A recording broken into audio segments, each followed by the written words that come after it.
baby of all time. Hey, we're back, and we're focusing today on children, drugs, grown-ups, all kinds of things that have to do with kind of around the theme, a little bit of drugs and alcohol. My next guest is Mary Pleger, and Mary is a Kinship navigator. Kinship navigator. She works for Catholic Family and Child Services. Mary has a very, very large region that she covers. So, and our topic is children being raised by relatives.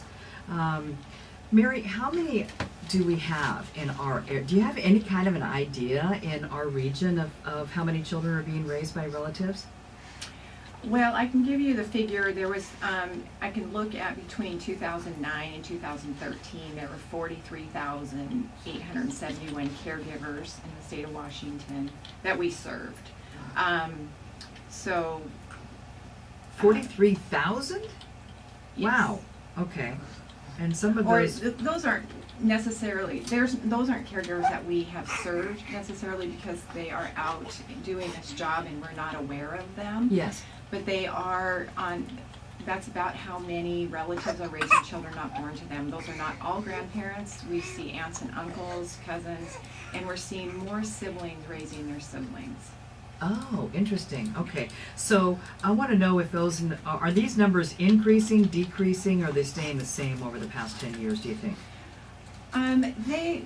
They are increasing, and we are trying to get to more and more caregivers, but the reality is this navigation program, like you said, I serve a huge area, 8 counties, and out of the state of Washington, we have 7.5 navigators serving all of the state of Washington. So we can't get to everyone, so there are many caregivers that don't know about the program and are just doing this job without help from Children's Administration, without help from the Kinship Navigation Program. They're just under the radar taking care of these kids. What is the biggest reason, Mary, that children are not being raised by their biological parents? 3 of them. The biggest is drugs and alcohol that we earlier discussed, incarceration, and untreated mental health issues. Oh, Are man. the Yeah. top 3. Yeah, those are the top 3, and a lot of the times those are intertwined. Yes. Yes, okay. Is there a financial help for people that take on this role, relatives that take on this role? There is. Our legislators way back in the early 2000s had an unfunded mandate that we were to address this population because they were seeing more and more of it. They instigated TANF, which is a temporary assistance for non-needy families. It is a cash grant, and it's a child-only grant. So there's that help for families. Unfortunately, it's not a lot. In comparison, we look at kids who are on TANF. Grandparents or other relatives will get $305 for the first child that they're raising. If they're raising 3 children, they get $478 a month. You compare that to foster care. Foster care ranges anywhere from $423 to over $1,000 per child. So it is something, but it's not enough, and we look at that all the time and try to address that. But yeah, that's a tough one. Tell me, what does a Kinship navigator do? It's a cool title.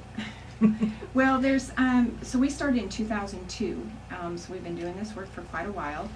Our job is really to make caregivers' jobs a bit easier. We recognize that they're either taking their kids into their home, they've been retired, and now they've got 3 kids on their doorstep, and they're on a fixed income. So we may help them out a little bit financially. If they're grandparents, they say, gosh, we haven't done this for so long, we don't even know how to parent anymore. There's parenting classes through the navigation program. We may help them if they're struggling trying to get their kids into school. So we navigate, we just help them make this job a bit easier. We run support groups, we have newsletters, those kinds of things. And basically, the message that I want to get out to my caregivers is that this is a tough job and you're not alone. Tough job and you're not alone. Yes. I want to know about that support group. Is it here in the Tri-Cities? No, I'm located in Yakima, so my service area is Kittitas all the way down to Asoden. So my support group right now is in Yakima. We've had a support group in the Tri-Cities before, one in Walla Walla before, but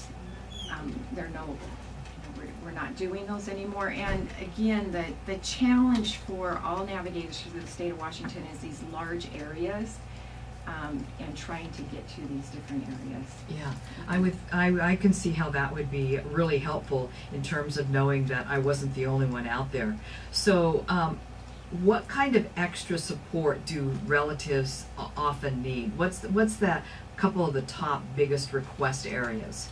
The top two that I get is the financial component. So if they are not aware of TANF, I will talk to them about that. The second part of the Kinship Navigation Program is a financial component. So if people qualify under the federal guidelines of the 200% poverty level, then we can help once a year on an emergency basis, $500 per child. We don't go more than $1,000, and that's to reach some basic needs. Maybe for right now, the huge need is going to be how do I get my kids' school supplies and new clothes for school? It could be how do I pay a power bill, or I used up my bills to buy food for these kids and now I'm behind in rent. And so once a year they can access some kinship funds. And then the second biggest call I get is how do I get custody of the kids? Mm-hmm. How do I keep them safe? And so in the state of Washington, most relatives are going for what's called third-party custody.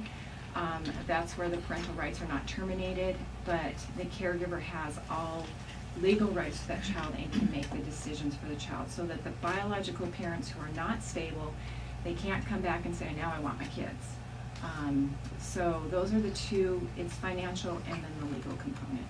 Okay, so the bottom line, a lot of children are not being raised by their parents because their parents are into drug and alcohol. Oftentimes it creates a situation that the child has problems because of the drug and alcohol use by the mother. So that would seem to me would be a particularly high need for assistance.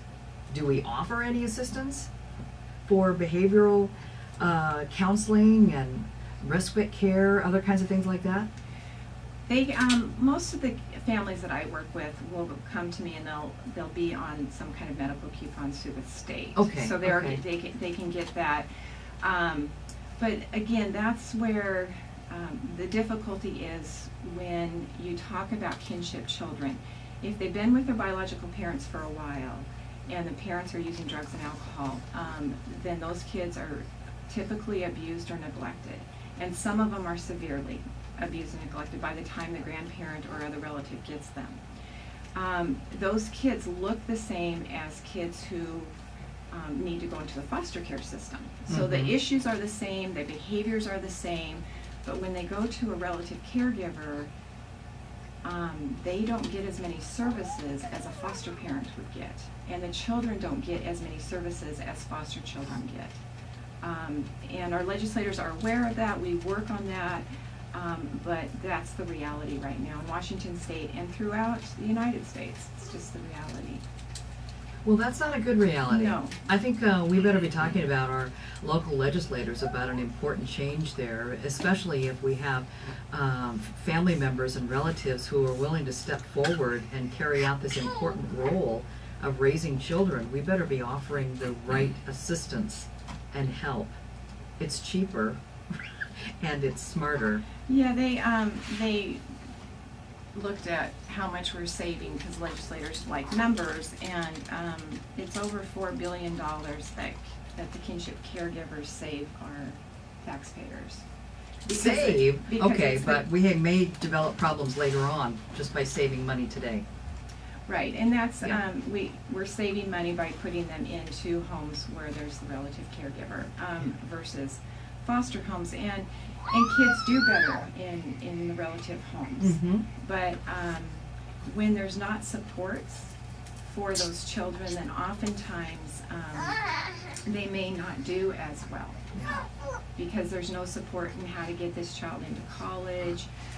I work across the hall from an ILS program, which is Independent Living Skills program, and the Foster Care to College program. And those gals are wonderful, and they help these kids write resumes, they help them do their FAFSAs, they help them get into college, they help them do interviews for jobs, and those kinds of programs aren't offered if a relative takes a child in. Okay, we better work on opening those doors. All right, Mary, if people want to get a hold of you and they have questions specifically maybe about their family, what's a way to contact you? I'm going to give you the 1-800 number. Okay. Okay, it's 1-800-246-2962.